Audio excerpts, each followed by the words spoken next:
अस्सलाम वालेकुम नाज़रीन, सिंध अजरक ख़बरुनि जो सिलसिलो जारी है। तव्हां सां जाम नवाज़ अली मां ख़बर शेयर कंदा हलूं। जाम नवाज़ अली मजसाने में हज़ारा बरादरी जे 11 पोड़तनि जे क़त्ल ख़िलाफ़ बेरानी दिलोर जाम नवाज़ अली नवाबाद में अहल अशियत ऐं अहल तशियत जे मुज़ाहिरीन मेन बाज़ारनि चौड़नि खां थींदे रस्ता ऐं रोड बंदि करे एहतिजाजी मुज़ाहिरा करे छॾिया, जिन में मौलवी खादिम हुसैन जाम इनायत अली जाम ज़ाहिद अली असलम ख़ासके अली जी अॻवानी में जाम सबब अली इमाम बारगाह मां एहतिजाजी रैली कढी जाम सादिक अली चौक ते एहतिजाजी मुज़ाहिरो करे धरणो हणी सख़्त नारेबाज़ी कई वई। धरणे सबब टंडो आदम मीरपुखास रोड ते ट्रैफिक जो निज़ाम धरम भरम थी वियो। मुसाफ़िर परेशान। रोड जे ॿिन्ही तरफ़नि खां वॾी तादाद में मुसाफ़िर गाड़ियूं बीहजी वयूं।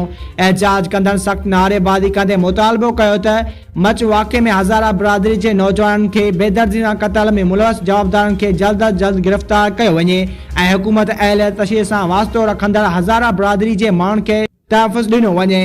ॿी सूरत में एहतिजाजी धरणा ऐलानियल मुदे ताईं जारी रहंदा। अॻुवाणनि जो ऐलान। वधीक ख़बरूं ॾिसण लाइ विज़िट कंदा असांजी वेबसाइट www.sindhajraknews.com।